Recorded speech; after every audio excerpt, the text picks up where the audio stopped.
What is going on, guys? It is your host, Jack Hansel, once again with another halftime hangout. And today, as I said last time, we're going to talk about mostly Lonzo Ball, I think, and I'm going to dive into the first round of All-Star voting came out today. That's why I kind of held the episode back, just because I want to see the first round of All-Star voting.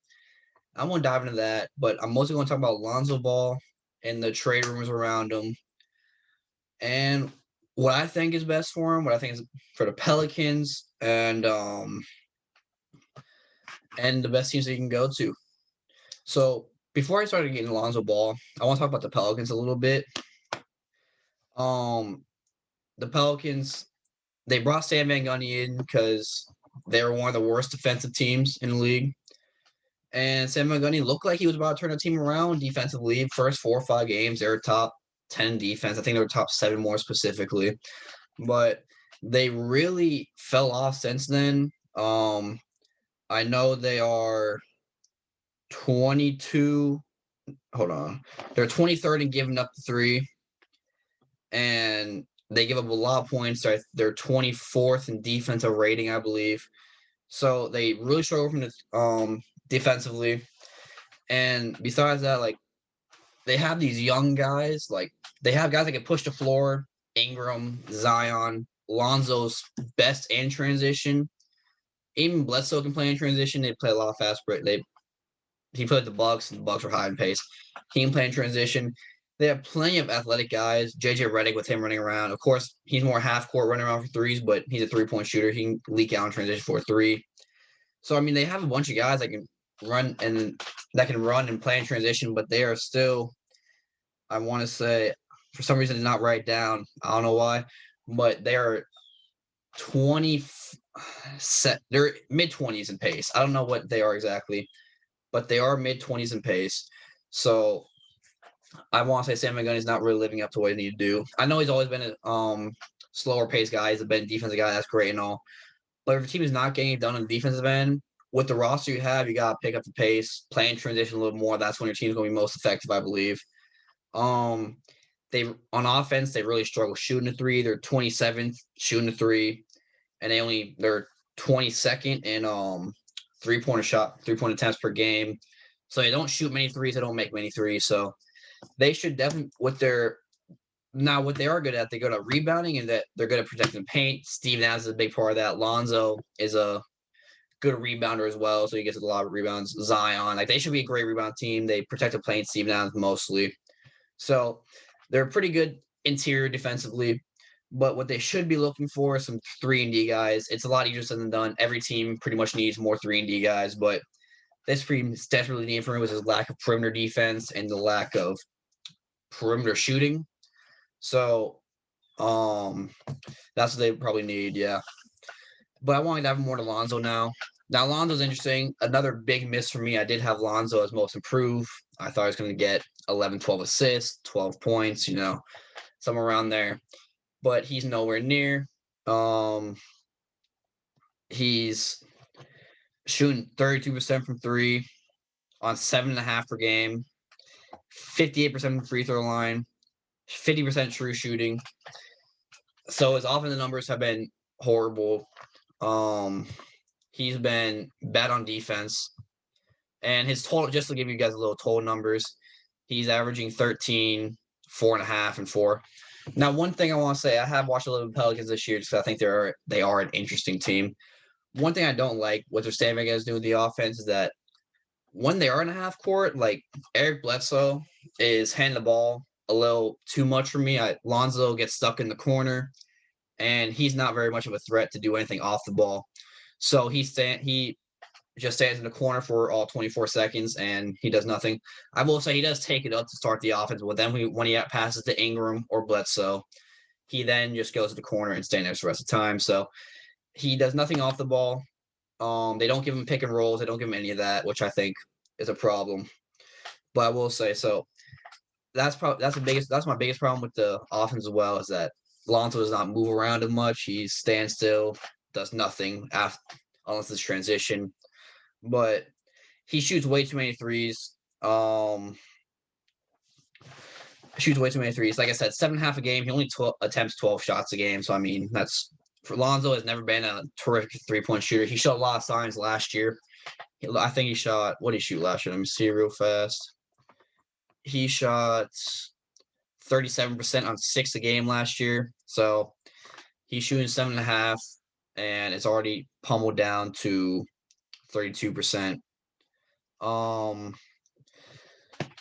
So yeah, and another big problem is he's just not getting to the basket enough. Like he averages 0.8 free throws a game. Like you got to average more free throws. You got to get some easy shots going, especially when you're struggling like Lonzo is, struggling to shoot the ball.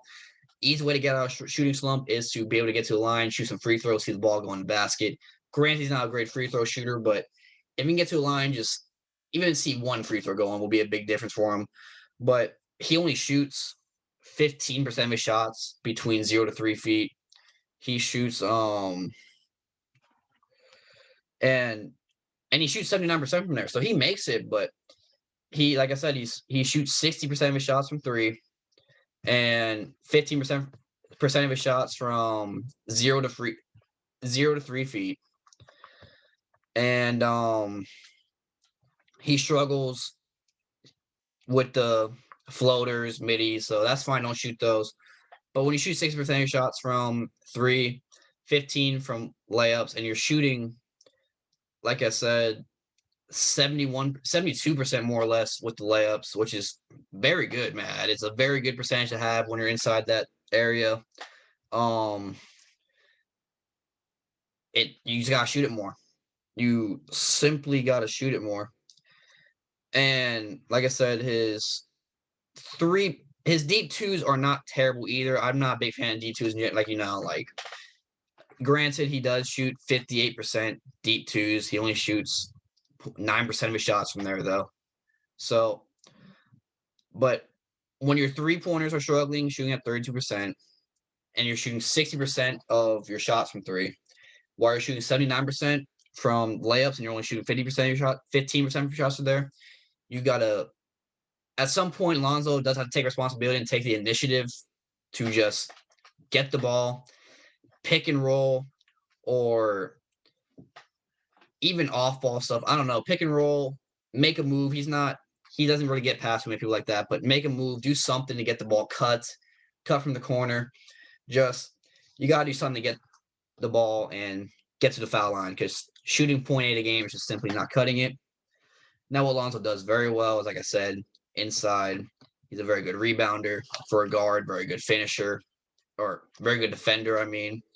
He has a lot to offer. I still have a lot of promise in Lonzo just because you don't get many 6'6" guards that can pass,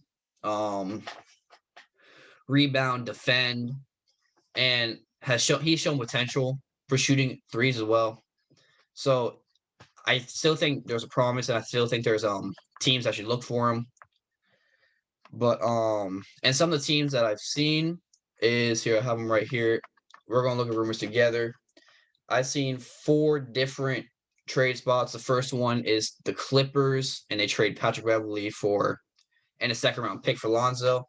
Granted, I think the Pelicans would more likely want a 1st-round pick, but Patrick Beverley could help to get a playoff push, I believe. I mean, he plays defense very well, obviously. Now, he's a leader. He is a leader, and like I said, plays defense very well. Can set you up in offense. He's shooting 41% from 3 on 4 games, so that could work as well. I mean, he does everything Pelicans need. Like I said, 3-and-D. Patrick Beverley is a 3-and-D guy. He plays hard, hustles, scrappy.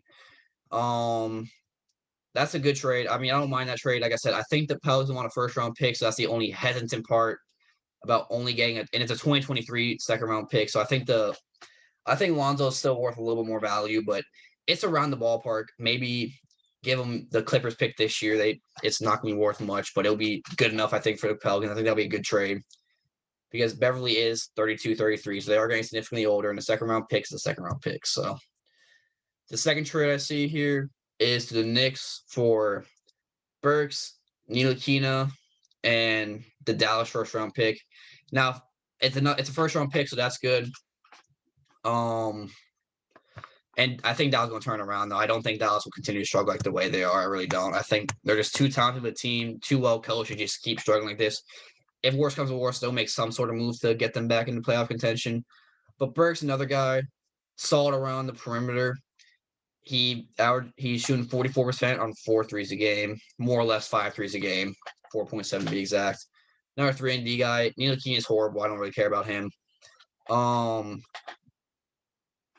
And the first round pick, like I said, it won't be much value, but any transfer to the other conference, but Lonzo's not like a superstar, I guess. So I would probably take Beverly in a first round pick if we can get that, but Burks with a first round pick, maybe.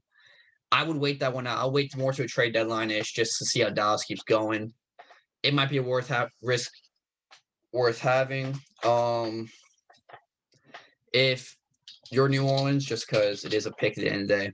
But we'll say from Knicks' perspective, do the Knicks really want to give up a first round pick? Like, I know they are very competitive this year, one of the best defensive teams. But do they want to give up a first round pick? The team is not ready to win yet. They are 8th seed, I would say, max. Probably more likely a play-in team, max. So do they really want to be giving up first round picks, especially first round picks that could be valuable? Lottery picks. I don't think they will be, but it's very well possible Dallas is a lottery pick anyway. So I just don't see the Knicks wanting to give up a first round pick for Lonzo. They're not the Clippers. They're not contending. So that's my biggest problem with that is the Knicks giving up that pick. The next trade I have is the Sixers. I don't see a trade. You could throw in whoever you want. I don't see it happening at all. With Ben Simmons, it's not Ben Simmons and Lonzo and Joel on the same court will not work. Ben Simmons and Joel barely work. So no way the Sixers should get Lonzo. Just the fit would not work. But the trade here is Maxey, Korkmaz, Mike Scott, and a first-round pick. And the first-round pick isn't that valuable. Maxey, I love Maxey. Maxey is very good. Korkmaz can shoot. Mike Scott's a filler, but he's all right, I guess. I don't understand why the Sixers would even think about this at all. Like, Maxey's too good to give up. Korkmaz isn't too good to give up, but Maxey is too good to give up. Plus a pick for Lonzo. A disappointing Lonzo, no way. Lonzo's value has to be as low as ever right now. So I think I'm just giving up way too much for the Sixers. Just I say no chance. And the fifth team here, or the fourth team, my bad, is the Bulls. It was Thaddeus Young and a second round pick. Once again, I don't know what Thaddeus Young is doing. I do like the fit. Let me see Thaddeus Young. I do like the fit for the Bulls though. I think it's really interesting. Let's see. Let me just see. Just for context, Thaddeus Young, he's only shooting 26% on one game from 3. He is shooting 58% on 8.5 shots a game, which is cool. But he's shooting 47% from the line. That's rough. But I will say, for the Bulls' sake, when it comes to Lonzo, I think they should try to make a move. It's an interesting fit because Lonzo is going to only really be effective when he has the ball in his hands, to be quite honest. And obviously, LaVine takes a lot of the ball dominant time. But I think that's because mostly they don't have a playmaker. Kobe White's not a playmaker. He's a scorer first guy. LaVine's a scorer first guy. And besides that, they don't have much on the guards. So I think Lonzo could could be a playmaker. LaVine can play off the ball a little more. I think he would actually play that role really well. I think LaVine is a Booker type scorer where he can score on the ball for sure. Off the ball, he's probably even more effective. So I think Lonzo would be a great fit. Kobe White, again, he's a score first player. He's playing pretty well this year, honestly, but I think for LaVine's sake, especially, I think the Bulls should keep LaVine as well. I know he's being trade rumors or whatever. I think the Bulls should keep LaVine. He's too good to trade right now. He's by far the best player. There's no reason to move him. And I think him and Lonzo would work out pretty well. LaVine struggles on defense. Kobe White struggles on defense. Lonzo's a good defender. I think that picks up the backcourt defense for the Bulls. I think it'll be a great fit. Not for Thaddeus Young, a second-round pick. Again, it's tough. Would the Bulls give a first-round pick for Ball? I think it's more likely than the Knicks, just because I think the Bulls have somewhat of a future. They have some of a direction, I should say. when it comes to Wendell Carter, Kobe White, I think an interesting trade would be, I have not done the math, so I don't know. I don't know the contract situation at all. But I think a trade maybe give up Lauri Markkanen, because Markkanen has been disappointing once again. He's been disappointing ever since his rookie season. I'll look at his exact numbers to show you everything right off the bat. But let me see. There it is. Okay. But Markkanen, once again, has been disappointing. He is averaging 20.6 rebounds, shooting 40% from the field, and he's shooting 40% from three. So he has actually been playing a lot better recently, I guess. I just could have sworn before he was struggling a little bit. So would they want to give up Markkanen? I don't know. I haven't watched much Bulls. From what I've heard, though, I have looked at like Bulls, Reddit, whatever, once in a while. And it doesn't seem like Lowry fits too well with the rest of the guys. And I think a big problem with the Bulls is they do need defense as well. He's outside of Carter. I mean, outside of Carter, they don't have much defense, and Carter's only he's a little above average, but he's not some Gobert or Bam or Embiid type in the paint. So they need a little more defense. I think it'll be interesting. I don't know exact trade for the Bulls, but it's something like that.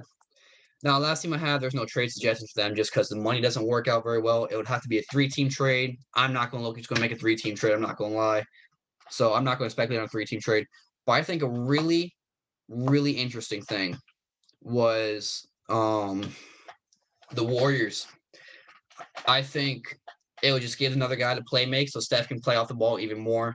Because I love Steph off the ball. And Steph can obviously create for himself, but I think when he can play a lot of the game off the ball, it helps the Warriors and all. It takes the load off Draymond a little bit. They have two guys that can push down transition now, Draymond and Lonzo. Both great vision, both high IQ players, both can push it down transition. So I do like that a lot. Like I said, I don't know the works of it because it would have to be a 3-team trade. There's no one that can give up. Unless they want New Orleans wants to package Lonzo and someone else for Oubre, I would not do that. Oubre is terrible still this year. So I don't know about that, but I think the Warriors can figure out some third team to pack along with this Lonzo trade. I would do it. Again, I think it'd be very interesting to see Steph and Lonzo together. I think it'd be very interesting to see Draymond and Lonzo together, and the pick and roll between Wiseman and Lonzo will be interesting. I know the Warriors don't run much pick and roll, but Steve Kerr will probably incorporate that a little bit at least with Lonzo and Wiseman. So I think that'll be very interesting. So just review Clippers. I didn't say this before, but Clippers, it gives them playmaker. I've said for the last 2 years, Clippers desperately need a playmaker, need someone to run the offense, especially in the playoffs. So Clippers another playmaker, and again, it works for the Pelicans enough too, where at least get 3-and-D guy. I think they want a little more value than Patrick Beverley, but they at least get 3-and-D guy. Clippers, they get ball handler, playmaker. They have Kawhi, PG, and all them boys playoff. Bulls, I think Levine can really go in a Devin Booker role. Lonzo can set the offense, play make, have the ball in his hands a lot more. Knicks, I don't know if that's the perfect trade for the Knicks. I don't think the Knicks want to give up any picks. And the Warriors have to find a third team. That'll be interesting. And yeah, so that's my Lonzo rant or bent, I guess. Bottom line, I still have a lot of promise and a lot of hope in Lonzo. I think he's still a good player. Now I want to talk about the All-Star voting. Right now, the starters would be Curry, Luka, LeBron, Jokic, Kawhi, or LeBron, Kawhi, Jokic. I'm just looking in order right now. And I don't have a problem with any of these really. Anthony Davis and Paul George are playing really well. It's going to be close. But Jokic, Kawhi, and LeBron are too good not to pass up on. Maybe Paul George over Kawhi, but I don't think that's going to happen. And plus, I just think overall Kawhi is a better player. Paul George is probably having a little better season, I guess, right now. But with the media, with Paul George, it's not going to happen. Everyone hates Paul George for no reason, or for a reason, just too much, I guess. And like I said, the guards, Steph and Luka, Dame is up there. Let me just see here.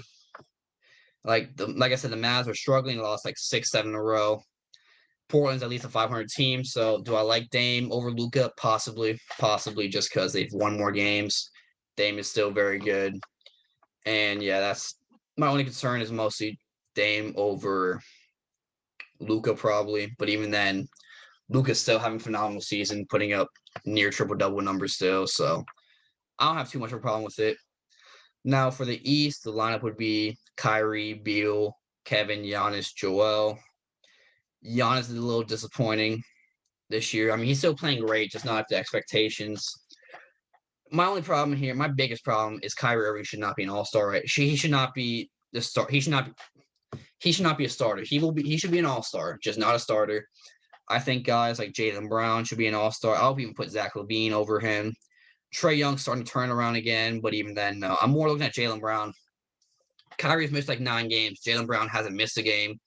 They're putting up close numbers, almost identical numbers. Let me just see. I think I have it up. Jaylen Brown's averaging 26 and a half, 5.5, 3.6 assists off 51 from the field, 42 from 3 on 6 a game. Kyrie is averaging 28, 5, and 6 on 53 from the field and 44 from 3 on 7 a game. So, I mean, stats numbers, Kyrie has a slight edge, but I think this fact that Kyrie has missed 8 or 9 games with the whole, like, sitting out thing, whatever, and Jaylen missing 0 games, playing hard, playing great every night. He's really improved as a player. His mid-range is somehow godlike still. I don't know what's going on with him, but it's pretty crazy. But that's my biggest problem. I think Jaylen Brown should be above Kyrie Irving. And that's probably going to be it for me for right now. I'm going to come out with you with another one Sunday. I believe another episode Sunday. We'll see. Probably talk about the Heat. I might have a guest as well. No promises, but maybe about the guest. If we have a guest, we're going to be talking about the Heat just because the Heat suck right now. And he's a Heat fan, so I want to hear his perspective on the Heat and what they should do. I'll probably talk about the Mavs as well. And maybe the Knicks. Maybe. I don't know yet. Right now we're talking about Mavs and Heat. I don't know. We'll see big stories come up in the NBA at all anytime soon. As I predicted, Andre Drummond still has not been bought out. And the rumors seem like they're a little bit dying. Maybe they're still seeking to buy out. I don't know. I heard rumors that they're looking to just waive JaVale now. As I predicted before, I think they'll wait for JaVale instead of Drummond just because the Cavs are a competitive team. They're actually the 7th seed right now, so they are competitive. They're good. And yeah, I actually might come out with mid-season awards. Like if the season was to end today, who would I give the awards to? I might do that as well. That'll be interesting. I think I might do that actually. I might just dedicate a whole episode to the mid-season awards. But yeah, maybe I'll do that a little bit later. I don't know. But yeah, I'm rambling now. So I'll catch you on the next one. Deuces.